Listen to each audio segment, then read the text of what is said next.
Arkadaşlar 2 dakikaya başlıyoruz. Gelen arkadaşlarımız var. Yoğun bir katılım var. Bugün insanlık tarihinde bir dönüm noktası olan Gazze soykırımının üzerinden tam 2 yıl geçti. Dünyanın gözlerinin önünde tam olarak 630 gündür organize terör örgütü bebekleri, çocukları, kadınları, erkekleri ve yaşlıları katlediyor.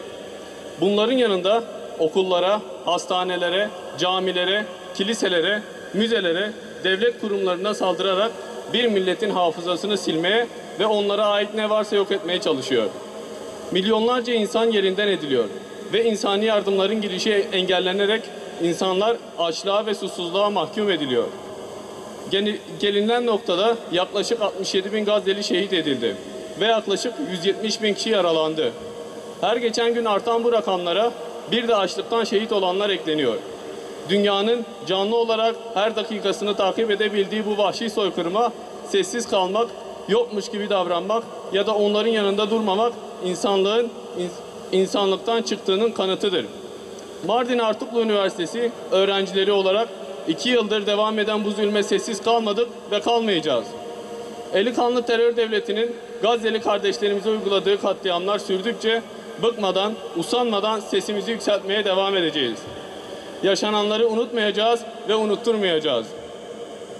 İlim yuvası olan üniversitelerimizin her bir öğrencisi kampüs intifasının birer ferdidir. Bu zulme boyun eğmeyerek baş kaldıran, sesini yükselten ve bu intifaya destek veren dünyanın hangi üniversitesinde olursa olsun bizim kardeşimizdir. Dünyanın bütün kampüslerinden yükselen bu intifada biz öğrenciler zulmü haykırmaya ve insanlığın vicdanının sesi olmaya devam edeceğiz. Artuklu Üniversitesi öğrencileri olarak eylemlerimiz sadece slogan atmakla sınırlı olmayacaktır. İlk günden itibaren kurduğumuz çadırlarda, eğitim faaliyetlerinde, boykot çağrılarıyla ve yardım faaliyetleriyle bu zulme baş kaldırdık. Toplumu bilinçlendirmeye, insanları harekete geçirmeye çabaladık. Tüm bu çabalarımızı ahlak, bilgi, üretim ekseninde sürdürmeye devam edeceğiz. Bunun için içinde bulunduğumuz ilim yuvası olan üniversitelerimizde yorulmadan, yıkılmadan, belki uyumadan çalışacağız. Bugün üniversitemizde her disiplinde bölümler ve akademik araçlar bulunmaktadır. Bize düşen sabırla, sebatla, ilimle bu yolda yürüyüp zulmü engelleyecek nesiller olarak yetişmektir. Artuklu Üniversitesi öğrencileri olarak biliyoruz ki yıllarca Batı'da anlatılan insan hakları, evrensel hukuk, adalet masallarının Gazze sonrası ikiyüzlülüğünün ortaya çıkışıdır.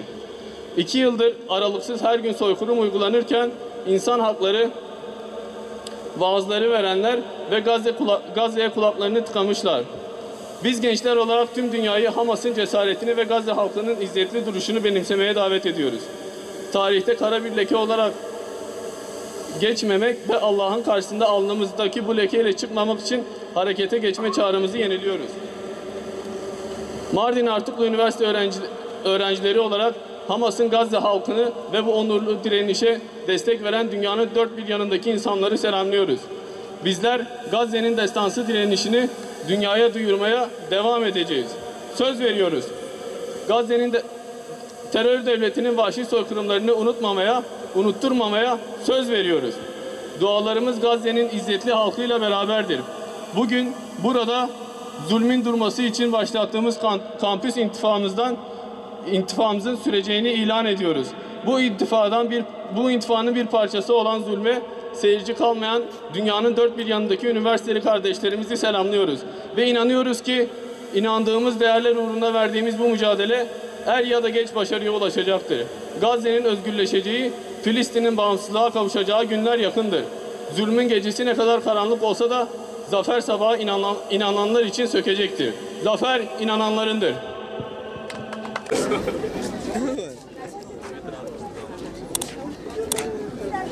Stay.